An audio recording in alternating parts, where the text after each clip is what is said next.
Hi, everyone. Welcome to the 700 Club. I'm Andrew Knox in for Gordon today. Rising interest rates have the U.S. on a slippery slope. We are headed towards surging debt payments larger than the entire defense budget. Well, the hikes mean increased credit card and mortgage rates for consumers and also soaring interest payments for the federal government itself. Abigail Robertson explains. As the Federal Reserve fights its war on inflation with repeated, unusually high interest rate hikes, it's not just the American people paying more to borrow money, but the federal government, too.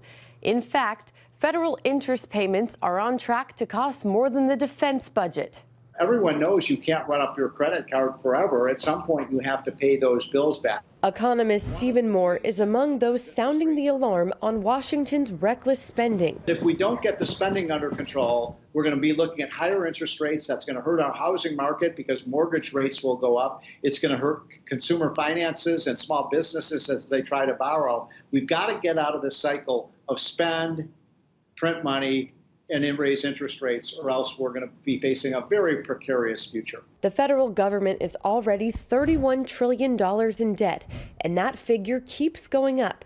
The rising costs of financing that debt will leave less and less money for Congress to spend on things like defense, health, infrastructure, and education. One of the reasons that these interest rates are going up so rapidly now is because we let inflation get out of control through this massive government spending. So we have to start. Job number one is to bring down government spending, to bring down inflation, and to restore fiscal sanity in Washington. According to the U.S. Treasury Department, in fiscal 2022, the federal government made $475 billion in net interest payments, up from $352 billion the prior year. The higher interest rates do slow the economy. Dr. Stephen Skanke, an economic advisor at Keel Point Investments, tells CBN News' Faith Nation the Fed needs time to see the cumulative effects of its rate hikes. As they slow down the rate of increase to 0.5%, as John said, and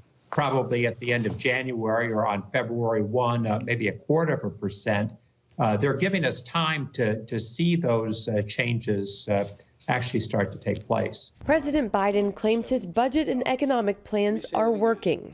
$1.7 trillion. We've lowered the federal debt. No administration has ever cut the deficit that much. Now inflation is coming down as well. But media fact checkers and economists point out that Biden's spending bills have actually made the deficit bigger than it would have been otherwise. In the months ahead, the economic focus is likely to shift from rising prices to rising interest rates and their impact on the economy and federal spending. In the longer term, those rising interest rates are going to be very expensive, both for consumers and Washington. Abigail Robertson, CBN News.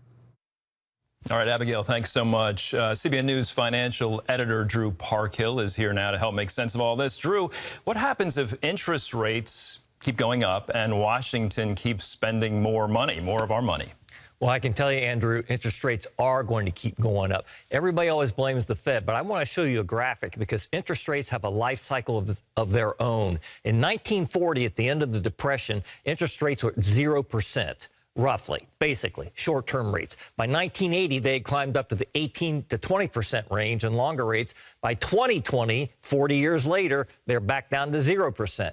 So guess what? They're not going to stay at 0%. They're going to keep going up. Now, how's that going to affect the federal deficit? Well, you're going to be paying more money on your mortgages. You're going to be paying more money in your car loans. They're going to be paying more money in Washington on federal deficits. Now, you can see the impact that they're going to have. We have another graphic here that shows that if interest rates go up just 2% above the forecast from the Congressional Budget Office, that's going to add over 10 years up to $4.2 trillion of debt, and it'll probably add more. So that means more spending and more debt is coming. Well, can anything be done to prevent a possible crisis if the Biden administration says, Drew Parkhill, come in, help us out here? What are you going to recommend to them? There's really only about three outcomes here, Andrew. Number one, they can either cut spending in Washington. Do you think that's going to happen? Don't hold your breath. Number two, they could raise taxes. Well, that's not politically popular. It's very possible that's going to happen, but politicians don't like to do that. The other outcome is higher inflation. Inflation goes up. That makes it easier to pay off the debt. Now, this isn't going to happen next week or next year, but a decade or two down the road, this is going to happen, and we're going to see real problems in Washington. All right, so you're talking about what the government can do, Drew, but what about you? What about me? What can individuals do in this economic climate? Always keep an eye on your own financial situation, Andrew. You know, buy things at the right price when you can, but pay attention to who you vote for. And if they say they're going to keep an eye on spending in Washington, hold them accountable. Make sure they do, because that's where this crisis is coming from. All right, Drew, appreciate your insight. Thanks for being with us today. In other news, the winter storm sweeping the nation is spawning dozens of tornadoes in the south. And John Jessup has that story and a lot more from our CBN News Bureau in Washington. John? That is right, Andrew. Officials report at least 49 tornadoes in Louisiana, Mississippi, Texas, Alabama, and Florida since Tuesday. Louisiana, taking the brunt of it. A twister touched down Wednesday evening near New Orleans. The mayor of Gretna estimates thousands of buildings are damaged in her town. This one coming after several other tornadoes tore through the state, destroying homes and leaving tens of thousands without power. At least 3 people died and dozens were injured. A survivor recounted how her family cried out to God as a storm swept through her community. We was crying, we was screaming, just calling on Jesus. She said, I'm gonna push this bathroom door open. And somehow, y'all, it wasn't nobody but God. We all grabbed each other. We jumped in the tub, and all we could do was just pray. Meanwhile, in the Midwest, blizzard conditions are bringing high winds and heavy snows. And along the east, a potential ice storm is threatening parts of Virginia, West Virginia, and Pennsylvania.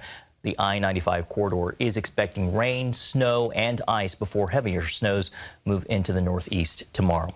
Well, the recent breakthrough in nuclear fusion we told you about earlier this week is being hailed as a milestone for clean, sustainable energy. It could also pave the way for advancements in national defense. CBN's Brody Carter has more on the experiments that made history and how the results could change the future. California scientists at the Lawrence Livermore National Laboratory were able to use a 1980s laser system to create pure, clean energy. A first for the history books, sparking curiosity for the future of science and technology. I can honestly respond that I blow things up on the world's largest laser. We get to create for a billionth of a second a little tiny piece of a star, and I get to see what happens.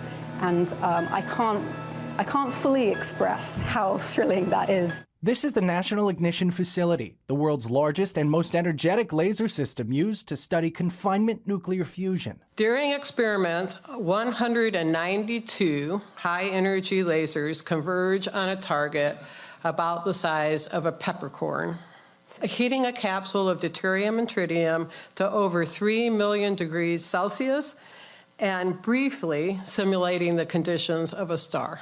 Nuclear fusion was discovered in 1951, and scientists have made it their goal to get more energy to come out and go into their experiment. It's the same process used by the sun, and it's also used to detonate thermonuclear bombs. Now, scientists hit those energy gain goals in a process called fusion ignition. Last week, for the first time, they designed this experiment so that the fusion fuel stayed hot enough, dense enough, and round enough for long enough that it ignited, and it produced more energies than the lasers had deposited. About 2 megajoules in, about 3 megajoules out. While this is groundbreaking, it will be decades before they can perfect and commercialize nuclear fusion. This is one igniting capsule, one time, and to realize commercial fusion energy, you have to do many things. You have to be able to produce many, many fusion ignition events per minute. And you have to have a robust system of drivers. Now that we have a capsule that ignites, we need to figure out, can we make it simpler? Can we begin to make this process easier and more repeatable? Can we begin to do it more than one time a day? Can we start working toward rep rate? And each of these is an incredible scientific and engineering challenge. The laboratory's director says with research on laser technology and significant investment, the U.S. could potentially build a power plant in a few decades. Now, fusion energy, it promises carbon-free energy and could one day replace nuclear power plants. Brody Carter, CBN News. something to watch. Terry, back to you.